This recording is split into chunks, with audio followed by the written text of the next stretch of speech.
నంద్యాల జిల్లా నూనెపల్లిలో దారుణం జరిగింది. అది ఎంఈఓ ఆఫీసులో టీడీపీ నేత జయకృష్ణ అనేటువంటి వ్యక్తి మందు పార్టీ ఏర్పాటు చేశాడండి. మండల ఎడ్యుకేషనల్ ఆఫీసర్ అదొక ప్రభుత్వ కార్యాలయం. దట్టు ఆ మండల పరిధిలో ఉన్నటువంటి ప్రతి విద్యార్థికి ఒక కీలకమైనటువంటి విద్యాశాఖ అధికారి ఆయన. అటువంటి ఆ ఆఫీసులో జయకృష్ణ అనేటువంటి టీడీపీ నేత మందుపాటు నిర్వహించాడు. మీరు విజువల్ కూడా చూడొచ్చు. నలుగురు ఫ్రెండ్స్తో కలిసి ఆఫీసులో మద్యం తాగాడు జయకృష్ణ. ఇప్పుడు సోషల్ మీడియాలో ఈ వీడియోలు వైరల్గా మారాయి. ప్రభుత్వ కార్యాలయాల్లో విందులు ఏంటి అంటూ జయకృష్ణ పైన జనం ఆగ్రహానికి గురవుతున్నారు. గవర్నమెంట్ ఆఫీసులు అసాంఘిక కార్యక్రమాలకు అడ్డాగా మారుతున్నాయంటూ ఆగ్రహం వెలుగక్కుతున్నారు. అధికారులైనా తమ ఆఫీసుని పట్టించుకోకపోవడం పైన విమర్శలు ఎదుర్కొంటున్నారు. బాధ్యుల పైన కఠిన చర్యలు తీసుకోవాలని డిమాండ్ చేస్తున్నారు. విజువల్స్ మనం చూడొచ్చు. మద్యం ఉంది అక్కడ. ఆ బాటిల్ కనబడుతూ ఉన్నాయి.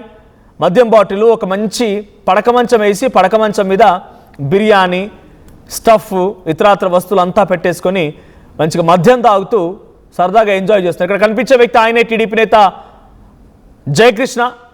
ఆ నియోజకవర్గంలో ఆ జిల్లా పరిధిలో కొంత టీడీపీ నేతగా గుర్తింపు ఉంది ఆయనకి.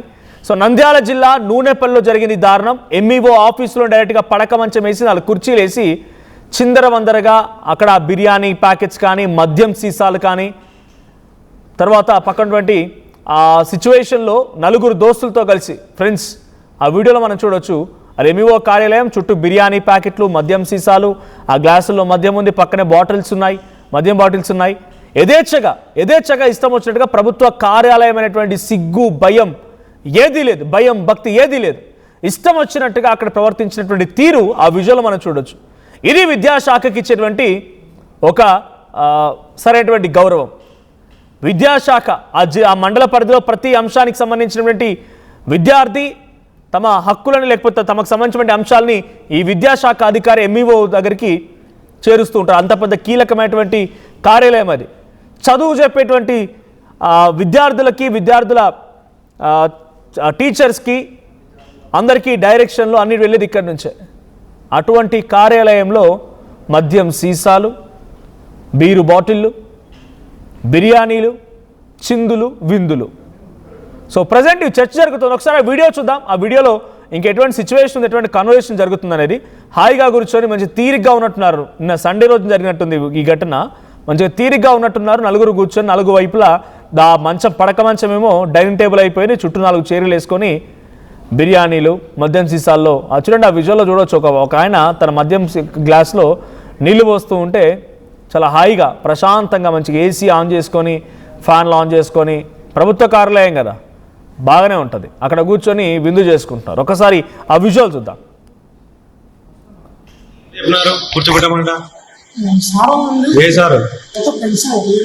అట్ట కూర్చోబెడతాను లోపల గవర్నమెంట్ ఆఫీస్ కదా. ఎవరు చెప్పినారు కూర్చోబెట్టమంట?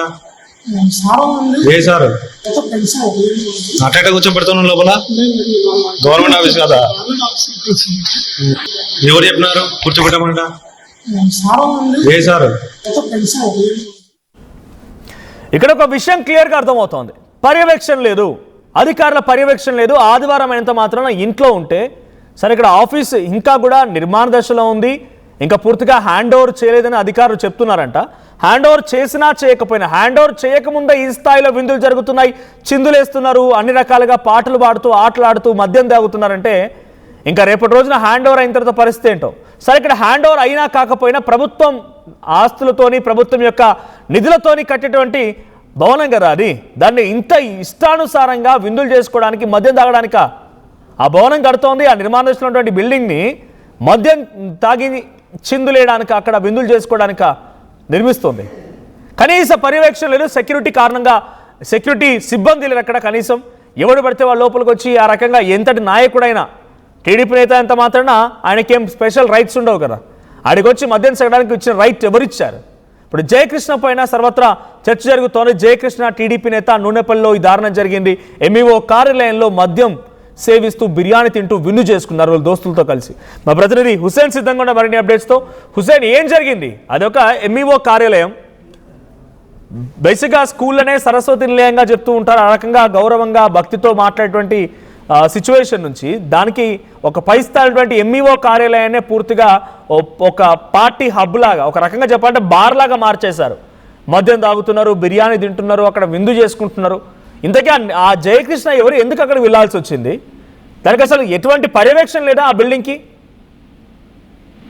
మనోజ్, నంద్యాల జిల్లా కేంద్రంలో ఉన్న నూనెపల్లిలో కొత్తగా నిర్మించబోతున్నటువంటి ఏదైతే విద్యాశాఖకు సంబంధించినటువంటి భవనాలు ఉన్నాయో ఆ భవనాల్లో టీడీపీ కార్యకర్త, అంటే లోకల్ గా ఒక స్థాయి ఉన్నటువంటి లీడరు అయితే జయకృష్ణతో పాటు మరికొంతమంది ఫ్రెండ్స్ అంతా కలిసి నిర్మాణ దశలో ఉన్నటువంటి నిర్మాణం దాదాపు ఇప్పటికే పూర్తయిపోయింది. కొద్ది రోజుల్లో హ్యాండ్ ఓవర్ చేయాల్సినటువంటి భవనాల్లో నిర్మానుష్యంగా ఉండడం ఒకటి, కేవలం ఒక వాచ్మెన్ మాత్రమే ఉండడంతో అక్కడ లోకల్ టీడీపీ లీడర్ ప్రభావం ఉండడం కాస్త, అయితే దాంతో పాటు దీనికి తోడు కొంతమంది జర్నలిస్టులు కూడా కలిసి ఇక్కడ ఉన్నటువంటి బిల్డింగ్ లో తాగి తదనాలాడినట్లు మనకు ప్రధానంగా తెలుస్తుంది. ఆ విజువల్స్ చూస్తూ ఉంటే సరస్వతి నిలయాలుగా ఉన్నటువంటి విద్యాలయాలు అలాంటి విద్యాలయాలకి ప్రతినిధులుగా ఉన్నటువంటి విద్యాశాఖ అధికారులంతా కూడా రేపటి రోజున కొలువు కావాల్సినటువంటి భవనంలో మద్యం తాగి మొత్తం విచ్చలవిడిగి చేస్తున్నటువంటి దృశ్యాలు మనకు స్పష్టంగా కనిపిస్తున్నాయి. ఎక్కడ నిర్మానుష్య ప్రదేశాలు కనిపించినా అక్కడ మందుబాబులు చిందులేసేటువంటి పరిస్థితి అయితే కనిపిస్తోంది. అయితే ఆ సాయికృష్ణ టీడీపీకి సంబంధించినటువంటి జయకృష్ణ ఎవరైతే ఉన్నారో జయకృష్ణతో పాటు జయకృష్ణ ఫ్రెండ్స్ అంతా కూడా బాగా కలిసి తాగుతున్నటువంటి విజువల్స్ మనకి స్పష్టంగా కనిపిస్తుంది. అక్కడ మద్యం తాగుతూ బిర్యానీ తింటూ ఉన్నటువంటి సిచ్యువేషన్ కనిపిస్తుంది. అయితే ఈ విజువల్స్ బయటికి రావడానికి ప్రధానమైనటువంటి కారణం, దీంతో పాటు కొంతమంది స్థానికంగా ఉన్నటువంటి జర్నలిస్ట్ అని చెప్పుకునే సోకాళ్ళు జర్నలిస్టులుగా చలామవుతున్నటువంటి కొంతమంది ఇది జయకృష్ణతో కలిసి అప్పటిదాకా తాగి ఆ క్షణం వరకు కలిసి తాగి బయటికి వెళ్ళిన తర్వాత వేరే మరో జర్నలిస్టుతో వచ్చి ఆ విజువల్స్ తీసి బయటకు తీసినట్లు మనకు ప్రధానంగా తెలుస్తుంది. అయితే ఈ తతంగం అంతా చిత్రీకరించిన తర్వాత పూర్తి స్థాయిలో జయకృష్ణను మభ్యపెట్టడం, బ్లాక్మెయిల్ చేయడం, సుమారు డబ్బులు కూడా డిమాండ్ చేసినట్టు మనకు ప్రధానంగా తెలుస్తుంది. సుమారు 50,000 రూపాయలు ఇస్తే తప్ప మీ విజువల్స్ బయట పెట్టం, లేదంటే బయట పెడతామని చెప్పేసి బ్లాక్మెయిల్ చేసినట్టు కూడా మనకు ప్రధానంగా తెలుస్తుంది. ఏదేమైనా ఒక బాధ్యత కలిగినటువంటి జర్నలిస్ట్ అయినా లేకపోతే సోకాళ్ళుగా జర్నలిస్టుగా చలామణి అవుతున్నటువంటి వాళ్ళు జర్నలిజం ఫీల్డ్కే పూర్తిగా ఈ జర్నలిజం వ్యవస్థకే మచ్చలాగా మారినటువంటి ఈ సోకాళ్ళు జర్నలిస్టుల యొక్క వ్యవహారం వల్ల ఈ బిల్డింగ్ లో జరిగేటువంటి తతంగం బయటకు వచ్చింది. అయితే ఈ జయకృష్ణ రాత్రి ఏదో వాళ్ళకి కావాల్సినటువంటి ముడుపు 50,000 రూపాయలు ఇచ్చింటే మాత్రం ఈ విజువల్స్ కూడా బయటకు వచ్చేవి కాదు. కానీ ఈ ఘటనలో సంబంధించి మొత్తం స్థానికంగా ఉన్నటువంటి వారంతా కూడా పెద్ద ఎత్తున విమర్శలు చేస్తున్నాయి. విద్యార్థి సంఘాలు కూడా దీన్ని అపోజ్ చేస్తా ఉన్నాయి. విద్యాలయాలకు ప్రభుత్వ కార్యాలయాల్లో మద్యం తాగడం ఒకటి, దీంతో పాటు బహిరంగంగా కూడా ఇటీవల కాలంలో మద్యం షాపులు విపరీతంగా పెరిగిపోవడం, బహిరంగ ప్రదేశాల్లో కూడా మద్యం సేవిస్తూ అసాంఘిక కార్యకలాపాలు జరుగుతున్నటువంటి నేపథ్యంలో మహిళలు కూడా వ్యతిరేకిస్తున్నటువంటి పరిస్థితి ఉంది. మొత్తానికి చూసుకుంటే మాత్రం ప్రభుత్వ కార్యాలయాలు మందుబావులకు అడ్డాలుగా మారాయి అంటే అవుననేటువంటి సమాధానం మనకు స్పష్టంగా ఈ విజువల్స్ చూస్తే అర్థమవుతుంది. దీనిపైన పూర్తిస్థాయి ఒకవైపు జయకృష్ణతో పాటు జయకృష్ణను ప్రేరేపించి ఆ బిల్డింగ్ లో కూర్చునేలాగా ఉన్నటువంటి దీని వెనుక ఉన్న సోకాళ్ళు జర్నలిస్టులతో పాటు వీరందరి మీద కూడా చట్టపరమైనటువంటి చర్యలు తీసుకోవాలి, వాళ్ళ మీద క్రిమినల్ కేసులు నమోదు చేయాల్సినటువంటి అవసరం ఉందని చెప్పేసి పబ్లిక్ నుంచి డిమాండ్ వ్యక్తమవుతున్నటువంటి పరిస్థితి మనొచ్చు. రైట్, ఇప్పుడు అధికారులు ఏం చెప్తున్నారు? విద్యాశాఖ అధికారులు అది ఇంకా బిల్డింగ్ పూర్తిగా మాకు హ్యాండ్ ఓవర్ కాలేదని చెప్తున్నప్పటికీ అంటే దాటవేయడం అనుకుంటున్నామా, లేదంటే అది పర్యవేక్షణ లేకపోవడం అనుకోవాలా? నిజంగానే అక్కడ సెక్యూరిటీ సిబ్బంది నిర్మాణ దశలో ఉన్న బిల్డింగ్ అయినా సరే అది ప్రభుత్వ ఆస్తి కాబట్టి కొంత సెక్యూరిటీ ఉంటారు, లేకపోతే అక్కడ జరిగేటువంటి యాక్టివిటీస్ని ఎప్పుడు మానిటర్ చేస్తూ ఉంటారు. నిన్న ఏం జరిగింది? ఎవరు మానిటర్ లేకుండానే జరిగిందా, లేదంటే వారిని సైతం బెదిరించి టీడీపీ నాయకుడిగా చలామణి అవుతున్నటువంటి జయకృష్ణ అండ్ ఇంకొంతమంది ఎవరైతే మీరు చెప్తున్న మరికొంతమంది ఉన్నారో వారందరూ కూడా బెదిరించి లోపలికి వెళ్ళారా? మనోజ్, ఇక్కడ లోకల్ గా ఉన్నటువంటి నాయకుడు కాబట్టి అక్కడ బిల్డింగ్ నిర్మాణంలో ఉంది, పూర్తి స్థాయిగా పూర్తి అయినప్పటికీ కొంత ఈ ప్రభుత్వ విద్యాశాఖకి అప్పగించిన పరిస్థితి ఉన్నటువంటి నేపథ్యంలో కేవలం ఒక వాచ్మెన్ మాత్రమే ఉంటాడు.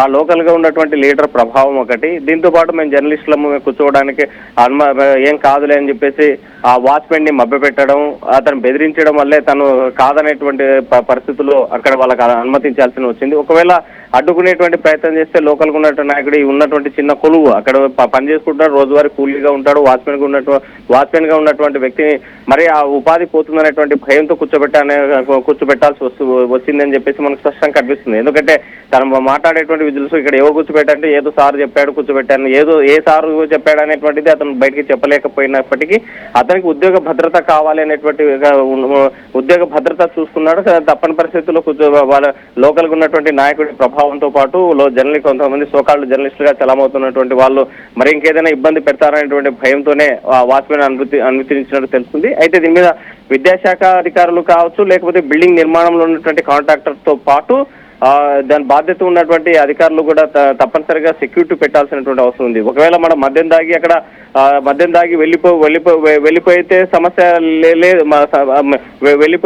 వెళ్ళిపోవడం అనేది కూడా తప్పే. అయితే అలాంటిది మద్యం దాగినటువంటి మత్తులో ఇంకా అసాంఘిక కార్యక్రమాలు పాల్పడితే ఎవరు బాధ్యత వహించాల్సి వస్తారు. అయితే బిల్డింగ్ కన్స్ట్రక్షన్ జరిగేటువంటి క్రమంలో అక్కడ కావాల్సినటువంటి కాస్ట్లీకి సంబంధించినటువంటి మెటీరియల్స్ కూడా బిల్డింగ్ నిర్మాణం కావాల్సినటువంటి భవన నిర్మాణం కావాల్సినటువంటి మెటీరియల్స్ కూడా పోగు చేసి ఉంటారు. ఇవన్నీ అక్కడి నుంచి తీసుకెళ్తే ఎవరు బాధ్యత వహిస్తారని ఎవరు బాధ్యత వహించాలనేటువంటిది కూడా దీని మీద ప్రశ్న వెలువెత్తుతున్నటువంటి పరిస్థితి అయితే కనిపిస్తుంది. సో ఏదేమైనా సరే తప్పనిసరిగా ఇది జరగడం మాత్రం తప్పు. అలాంటి పబ్లిక్ ప్లేసెస్ తో పాటు ప్రభుత్వ కార్యాలయాల్లో ఇలాంటి ఘటనలు జరగడాన్ని పూర్తి స్థానికులు మాత్రం పూర్తిగా వ్యతిరేకిస్తున్నటువంటి పరిస్థితి అయితే కనిపిస్తుంది మనోజ్.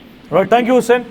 నంద్యాల జిల్లా నూనెపల్లిలో ఎంఈఓ ఆఫీసులో టీడీపీ నేత తమకు సంబంధించి మరొక నలుగురు దోస్తులతో కలిసి ఫ్రెండ్స్తో కలిసి డైరెక్ట్గా విందు ఏర్పాటు చేశాడు. అది ప్రభుత్వ కార్యాలయం, ఎంఈఓ కార్యాలయంగా ఆ భవనం నిర్మిస్తూ ఉన్నారు. ఇంకా పూర్తి స్థాయిలో హ్యాండ్ ఓవర్ జరగలేదు. హ్యాండ్ ఓవర్ జరగకపోయినా పర్యవేక్షణ ఉండాల్సిందే. లోకల్స్ కాబట్టి అక్కడ వాళ్ళందరినీ మభ్యపెట్టి ఏకంగా బిల్డింగ్ పైకి ఎక్కి బిల్డింగ్ లోపలికి వెళ్ళిపోయి ఓ పడక మంచం వేసి 4 కుర్చీలు వేసి మద్యం బాటిల్ తీసుకొచ్చి తాగడం మొదలుపెట్టారు. విందు, చిందు, బిర్యానీ, మద్యం, బీర్ బాటిళ్ళు.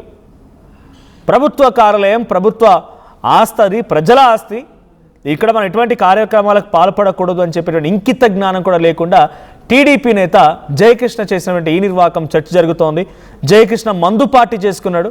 అయితే దీని వెనక ఇంకో కథ కూడా ఉంది. దాంతో పాటుగా పార్టీ చేసుకున్న వ్యక్తులు బయటకు వచ్చి మళ్ళీ బ్లాక్మెయిల్ చేస్తారు డబ్బులు ఇవ్వమని.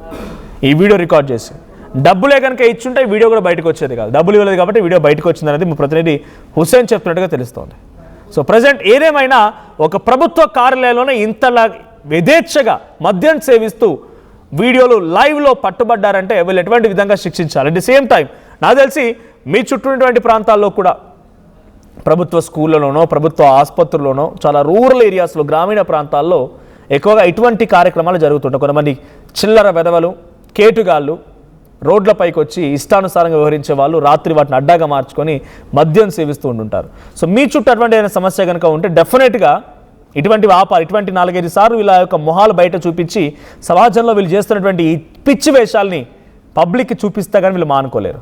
కాబట్టి ఇటువంటి విధంగానే మీరు కూడా ఇబ్బంది పడ్డారైతే వెంటనే ఆర్టీవీ దృష్టి తీసుకురండి, కామెంట్ చేయండి. మీ దగ్గర ఏదైనా వీడియోస్ ఉన్నా కూడా ఆర్టీవీకి షేర్ చేసే ప్రయత్నం చేయండి. సో ఇటువంటివి కొంత ఆపాల్సిందే. విద్యార్థులు ఆ భవనాల్లో విద్యను అభ్యసించడానికి తప్ప ఇలాంటి విందులు చేసుకోవడానికి కాదు. ఇటువంటి సో కాల్డ్ లీడర్ల పేరుతో లేకుంటే ఇష్టానుసారంగా వ్యవహరించినటువంటి ఆ కొంతమంది చిల్లర వెధవల వల్లే ఇటువంటి ప్రమాదాలు జరుగుతూ ఉన్నాయి. విద్యాలయాలు కూడా ఇటువంటి నీచ పనులకి నిలయాలుగా మారుతున్నాయి. So please do comment. మీరు ప్రభుత్వ పాఠశాల చదువుతున్నా లేకుంటే మీ చుట్టూ ప్రభుత్వ పాఠశాల, ప్రభుత్వ కార్యాలయం లాంటిది ఉన్నా ఇటువంటి విషయాలకి, ఇటువంటి విందులకి, విడ్డూరాలకి అడ్డాగా మారితే ఆ వీడియోస్ని, ఆ డీటెయిల్స్ని మాకు షేర్ చేసే ప్రయత్నం చేయండి, కామెంట్ చేయండి. ఎవరు చెప్పినారు కూర్చోబెట్టమంట? ఏ సార్ అట్ట కూర్చోబెడతాను లోపల? గవర్నమెంట్ ఆఫీస్ కదా. ఎవరు చెప్పినారు కూర్చోబెట్టమంట? ఏ సార్ అట్ట కూర్చోబెడతాను లోపల? గవర్నమెంట్ ఆఫీస్ కదా. ఎవరు చెప్పినారు కూర్చోబెట్టమంట? ఏ సార్